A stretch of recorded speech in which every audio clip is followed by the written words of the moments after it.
debo yo de decirte que en una escuela privada, un día llegan y me dan un premio por ser el mejor maestro de enfermería. Te estoy hablando de dos generaciones diferentes. Llegan y me dice la directora Urbino, felicidades, la generación te está otorgando el premio de que fuiste el mejor profesor de enfermería ¿Es un premio que dan los en toda su, alumnos? ajá, Ok, en toda su formación y que avala obviamente la claro, dirección, claro. ¿no? Y entonces fue así de, wow, muchas gracias, ¿no? Me llevaron a la, a la ceremonia, Ahora sí, el me futuro de que entregaron, enfermería estaba esperando, me claro. entregaron el mejor profesor. Y en la siguiente generación me vuelve a hablar, o sea, pasó un semestre y me vuelve a hablar la directora y me dice, Urbino, ¿qué está pasando? Porque ahora para este grupo eres el peor maestro, ¿sí? Que no eres empático, que no tienes, no eres empático, no tienes paciencia, que eres muy exigente.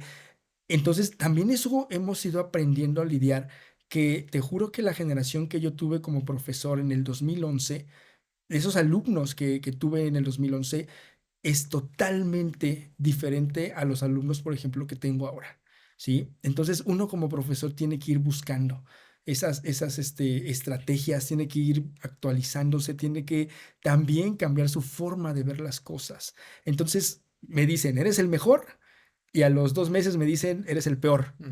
¿no? Y entonces yo me quedo así como de, y eso también me sirvió, por supuesto que eso me sirvió también para identificar y uno tiene que aprender justamente a avanzar, a adaptarse y a estar en una constante transformación y que eso debe de ser algo característico de la enfermería, ¿no? Totalmente, totalmente identificar justamente cambios, áreas de oportunidad que en este caso mejoren tu práctica como enfermero y en mi caso mi práctica docente. Ujú. Entonces sí con los alumnos no te voy a negar, a mí los alumnos también me enseñan mucho, Claro. mucho, mucho, porque identificamos también problemas, porque al final, hoy en día tenemos que identificar esas determinantes sociales, así como hay de la salud, también hay determinantes sociales de la educación. ¿Sí? Cuando el alumno, ¿no? Yo trato de entender al alumno que se está durmiendo en la clase, pero oye, güey, viene de Teotihuacán a Tlanepantla, ¿no? O sea, todos los días, y yo cuando le preguntaba a fulanito a qué hora sal, no más, yo tengo que salir de mi casa a 4:30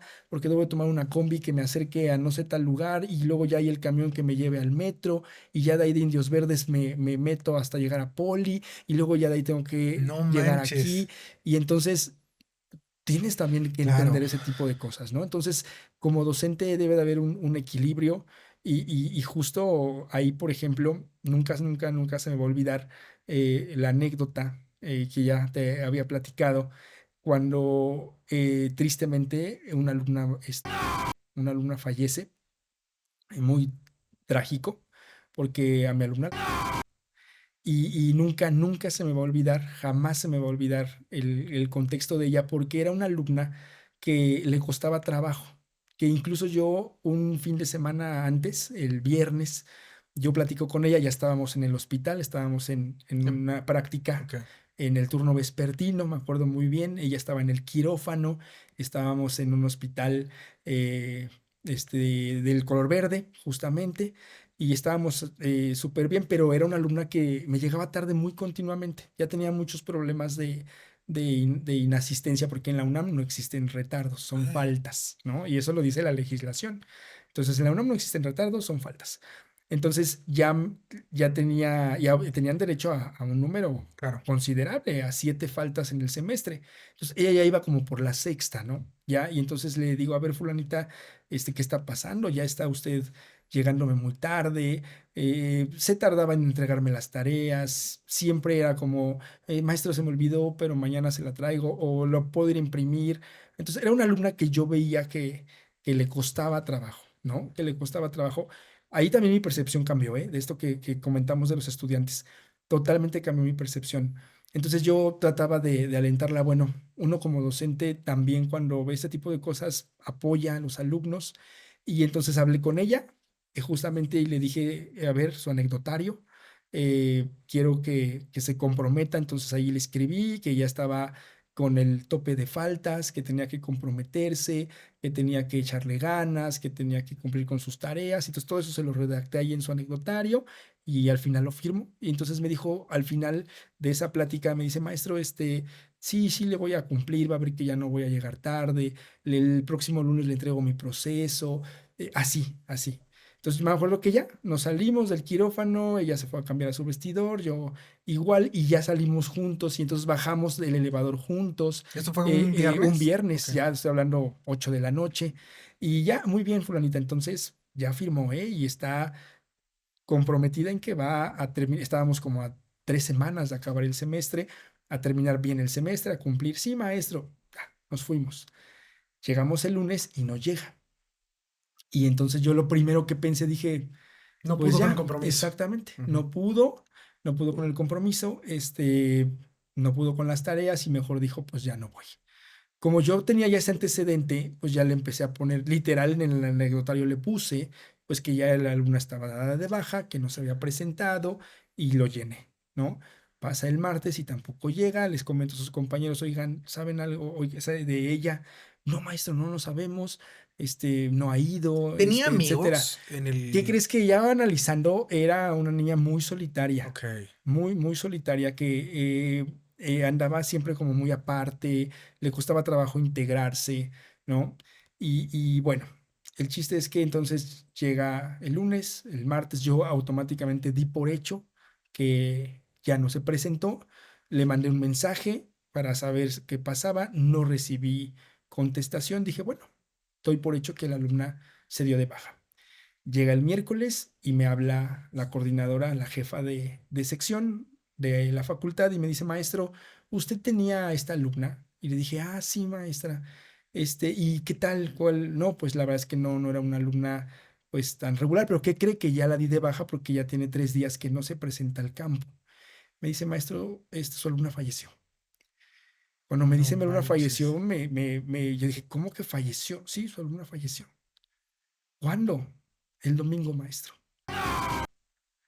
Te lo juro, Iván, que yo me quedé así mudo, ¿no? Estaba en la biblioteca, me acuerdo, salimos, les dije a sus compañeros que creen que a su compañera la...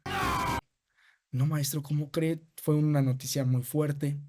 Ya sabes, el grupo se organizó, no, maestro, hay que ir, porque además pues la mataron el domingo, lunes, martes, pues ya había pasado todo la parte del funeral, todo esto, y nos presentamos a un rosario. Me acuerdo que la maestra me dijo, maestro, pues es que aquí están sus papás, vinieron a darla de baja, vinieron a solicitar documentos, porque a la alumna la...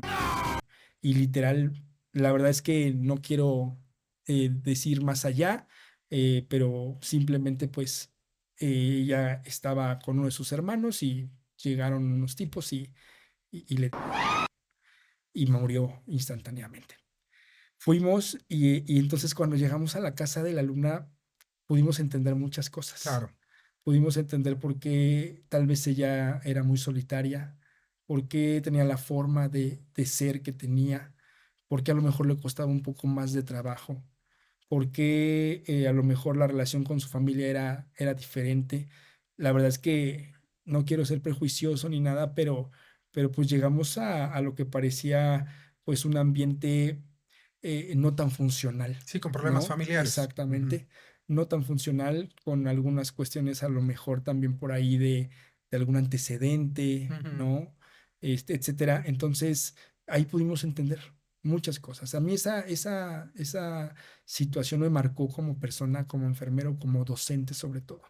Y que eso me llevó justo a entender que los alumnos, que para poder, sí, estamos a veces muy enfocados en que sean los mejores alumnos, los de mayor rendimiento, pero hay con un contexto social, hay una determinante social que también determina, ¿no? Su nivel de aprovechamiento, su aprendizaje. Entonces, creo que eso también como docentes nos debe de llevar a ser sensibles, ¿sí?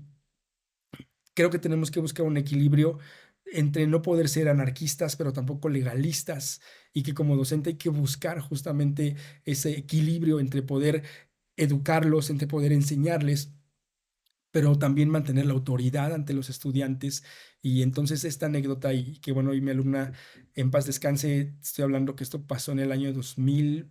2014, ¿eh? De hecho, yo llevaba poquito de haber iniciado como docente y totalmente marcó mi vida. Y conocer su familia, conocer su casa, me hizo entender muchas cosas. Sí, te dio más Entonces, contexto. exacto, mucho. Entonces, fue algo que sí me impactó demasiado y que eso me llevó a sensibilizarme mucho, mucho en el contexto en el cual los alumnos también aprenden y se desarrollan.